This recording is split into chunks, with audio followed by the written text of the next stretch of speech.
Good morning. We begin our book of Job this morning, and most of us are somewhat familiar with Job, and we know that he has some struggles, and we know a little bit that he starts out with everything. He's got a family, 7 sons and 3 daughters, I believe it is, and he's got wealth untold. I mean, just cattle and sheep and land and servants and.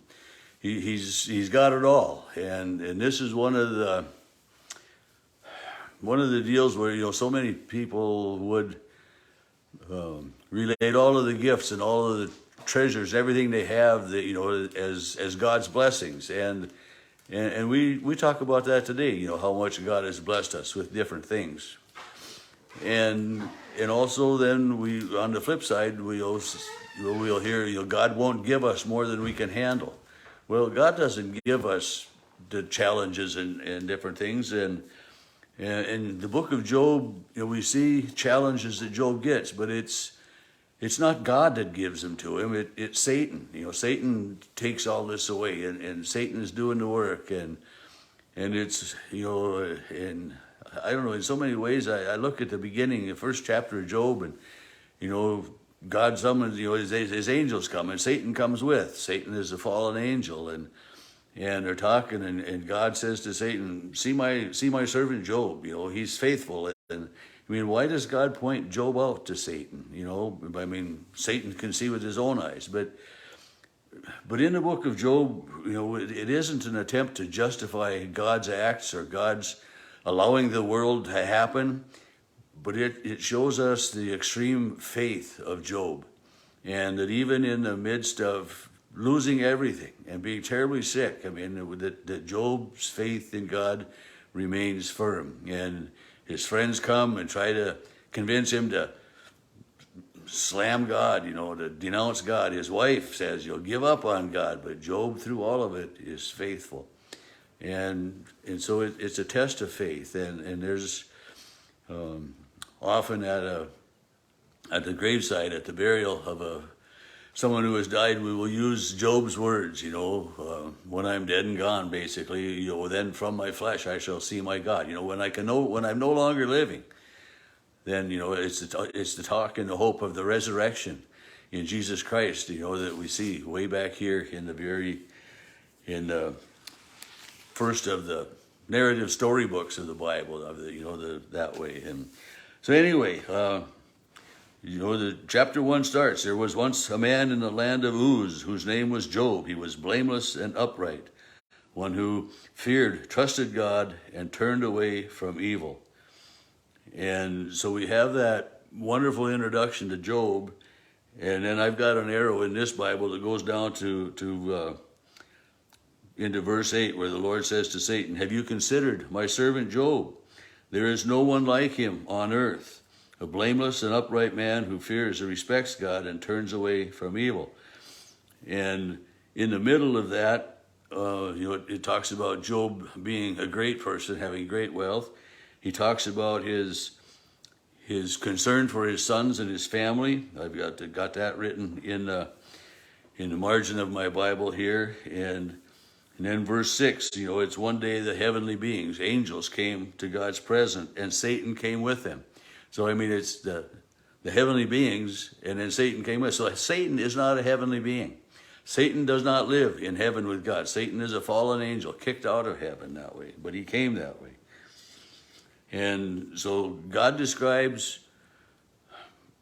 Job to Satan there in verse 8. And then Satan says, does Job fear God for nothing? Does Job respect God for nothing? And haven't you put a fence around him? Haven't you given him all this? Haven't you protected him from calamity? Haven't you done everything for Job and given him everything, and so that he would believe it, so that he would have faith, So Job is challenging God with that Job's faith is because of all of his blessings, because of his wealth, his family, because of everything. And it is because of that, Satan says, that Job has faith in you. And God's trust in Job, God's assurance of Job. God's knowledge of Job is so much that God knows that if Job loses everything, Job will still be faithful. And that's what happened.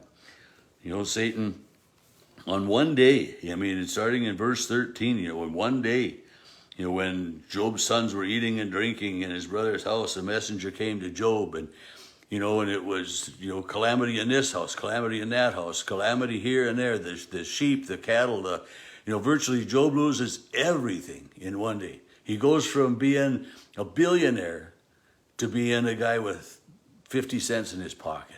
This is the devastation that Job experiences basically in this one day. And Satan is sure then, and God says to Satan, you can do anything to Job, but, don't touch his body. Don't make him sick. Don't take his life. Don't do any of that. But he loses everything in that one day.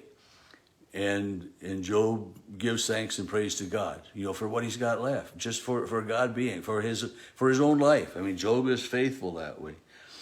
And, so everything has happened, and these different messengers have come. And in verse 20, it says, Job rose, tore his robe, shaved his head, fell on his ground, and worshipped. I remember one Sunday morning, quite a few years ago, that this couple came to worship, and the night before their daughter had been killed in a car accident. And they said, well, where else could we be but to worship God?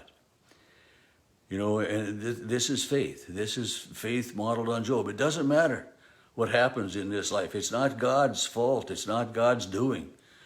But in and through it all, we give thanks to God. We worship God, knowing that our loved ones continue to live in God's care. And I say that often at funerals too, that even though our loved one isn't with us, we trust, we believe, we have that promise from Jesus Christ that our loved one continues to live in the presence of God. So in the midst of all of that, Job falls to the ground and worships, and he says, naked I came from my mother's womb, naked I shall return. The Lord gave, the Lord has taken away. Blessed be the name of the Lord. And so the Lord gave, the Lord taketh away.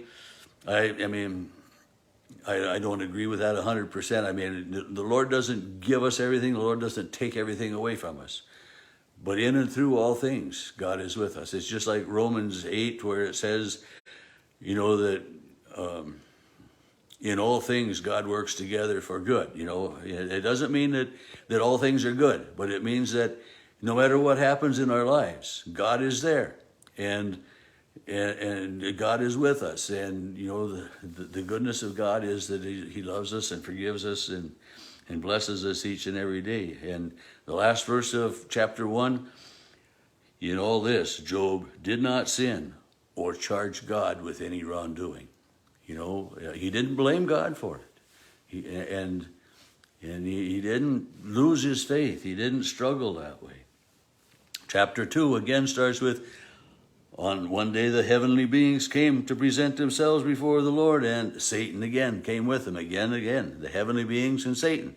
Again, Satan, not a heavenly being. And the Lord said to Satan, where have you come from? Well, from going to and forth on the earth, and from walking up and down on it. And, and this is Satan going to and fro on earth. And we read in the New Testament, that Satan is alive and well, prowling around like a ravaging and roaring lion, seeking his prey. And so this is Job, going to and fro on earth, wreaking havoc, causing problems, and just, doing what Satan does best. And his intent is to drive a wedge between you and God, between me and God, between people and God. This is Satan's intent as he walks to and fro upon this earth. And again, Satan, or the Lord says to Satan, have you considered my servant Job? And you took everything away from him, and Job remains faithful, God's saying. And Job says, yeah, well, he's still healthy. And God says, well, do to him what you will, but do not take his life. And so Job God says he persists in his integrity.